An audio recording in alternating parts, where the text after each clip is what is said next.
Hi friends, welcome back to our channel Pavani Chidipi. ఈరోజు వీడియోలో summer అలాగే రంజాన్ స్పెషల్గా చేసుకునే మహమ్మద్గా షర్బత్ సింపుల్ వేలో ఎలా చేసుకోవాలో మీ అందరికీ నేను చేసి చూపిస్తాను. మీరైతే వీడియో అనేది చివరి వరకు స్కిప్ చేయకుండా చూడండి. ఇది చాలా టేస్టీ అలాగే హెల్దీ అయిన డ్రింక్ రెసిపీ అండి. మీరు తప్పకుండా ట్రై చేయాలి. ఈ సమ్మర్లో ఇటువంటి డ్రింక్ ఒక గ్లాసు తాగామంటే మనకి ఎంతో ఎనర్జీ అలాగే ఎంతో హాయిగా ఉంటుంది.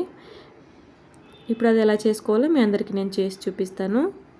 ముందుగా ఒక 1/2 లీటర్ పాలని కాచి చల్లార్చుకుని అలాగే ఒక అరగంట పాటు ఫ్రిడ్జ్లో పెట్టి తీసుకోవాలండి. ఇప్పుడు తీసుకున్న పాలల్లోనికి మీ స్వీట్నెస్కు తగ్గట్టుగా షుగర్ అనేది యాడ్ చేసుకోవాలి. నేను 3 టేబుల్ స్పూన్ షుగర్ అనేది యాడ్ చేశాను. ఈ షుగర్ అనేది పాలల్లో కలిసేంత వరకు మంచిగా మిక్స్ చేసుకుంటూ కలుపుకోవాలి. ఈ పంచదార కరిగిన తర్వాత అందులోకి ఐస్ క్యూబ్స్ అనేది యాడ్ చేసుకోవాలి.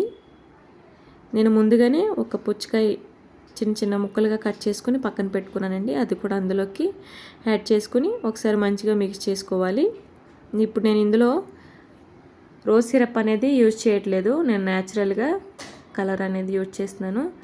బీట్రూట్ ఉంటుంది కదండి ఇంట్లో, ఆ బీట్రూట్ తురుముకొని దాంట్లో పిండగా వచ్చిన జ్యూస్ అనేది నేను వేసుకున్నాను. ఇలా ట్రై చేయండి, చాలా హెల్దీ అయింది కదా. చూసారా మనకి ఎంత న్యాచురల్గా కలర్ అనేది వచ్చిందో. ఇప్పుడు అందులోకి మనం ముందుగా ఉడికించి పక్కన పెట్టుకున్న సగ్గు బియ్యం ఉంటుంది కదండి, ఆ సగ్గు బియ్యం ఒక 2 టేబుల్ స్పూన్ వేసుకుని అలాగే అందులోకి మనం ముందుగా నానబెట్టుకున్న 2 టేబుల్ స్పూన్ సబ్జా గింజలు కూడా వేసుకుని ఒకసారి అంతా కలిసేలాగా మిక్స్ చేసుకోవాలి. అంతేనండి, మనకి ఎంతో సింపుల్ అండ్ టేస్టీ అయిన మహమ్మద్గా షర్బత్ రెడీ అయిపోయింది. మీకు వీడియో నచ్చినట్లయితే కనుక లైక్ చేయండి, సబ్స్క్రైబ్ చేయండి. ఉంటాను, బాయ్.